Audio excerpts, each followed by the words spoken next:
Welcome to our kitchen. Today we prepare medieval brodo granato, a soup with chicken and unripe grapes, from Anonimo Toscano's Libro della Cucina, written in the 14th century. We start with ingredients. We need chicken, cured pork fatback, and eggs, some spices, black pepper, nutmeg, cloves, then aromatic herbs, rosemary, bay laurel, sage, and oregano, and unripe grapes. We mince the cured pork fatback, cut the chicken, and grind the spices. In the medieval Italian cookbooks related to the tradition of the Liber de Cucina, such as Anonimo Toscano and Anonimo Meridionales manuscripts, there are a few recipes for brodo granato, also called brodium granatum or gravatum in Latin. It is a dish prepared with chicken or other birds, whole or cut into pieces, in which the meat is cooked with aromatic herbs and spices, sometimes with other ingredients, like onions or unripe grapes.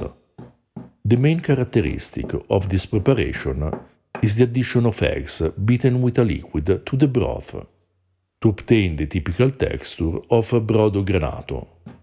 In fact, the adjective granato is clearly explained in Anonimo Toscano's version, where we read that the broth must become granuloso.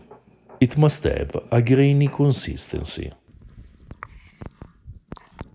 We melt the pork fatback, sear the chicken, then add hot water and the aromatic herbs tied in a bundle, and cook for about half an hour. As an option for this recipe, Anonimo Toscano suggests coloring the broth green with pounded herbs. The procedure is simple. Choose suitable herbs such as parsley and mint, and pound them in the mortar. Then add a little water, pass the liquid through a sieve, pressing the herbs well, and add it to the broth. Unripe grapes, agresta in the medieval sources, were a traditional combination with chicken, even in ancient Greece, as we read in Athenaeus' De Hypnosophists. If you don't have them, use lemon or orange juice instead, or the juice of green sorrel, all substitutes for the juice of unripe grapes in the medieval sources. For example, in Minus de Maeneris Opusculum de Saporibus. We add the spices and the unripe grapes and cook for another 10 minutes. To know more about medieval cooking, we recommend our book Libro della Cucina Medieval Tuscan Recipes, with the translation of this cookbook, an introduction on medieval preparations and ingredients, and a glossary of Tuscan vernacular.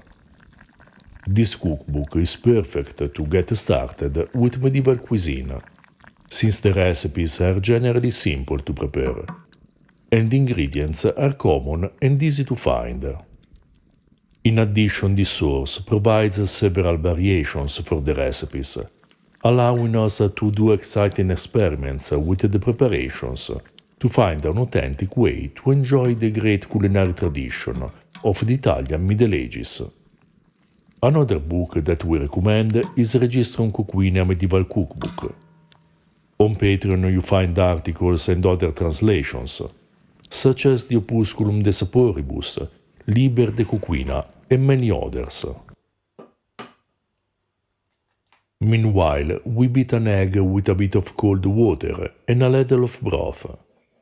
We remove the herbs, add the egg, and cook for a couple of minutes. If you're interested in ancient food, read Ancient Roman Cooking. For the transition from the culinary traditions of the antiquity to those of the Middle Ages, we recommend the Observazione Ciborum, Early Medieval Recipes at the Court of the Franks. To know more about the use of fruit in historical cuisine, read early Italian recipes, vegetables, fruit, herbs, and flowers. To support our work, you can also buy us a beer and purchase our merchandise. You find all the links in the description below. This Brodo Granato was incredible, slightly acidic with unripe grapes, but rich and earthy. The aroma of the spices and herbs made the overall flavor complex and pleasant. An excellent recipe to celebrate the end of summer and the beginning of fall, with one of the most typical medieval Italian dishes. If you're interested in ancient foods and flavors, subscribe our channel and consider supporting us on Patreon.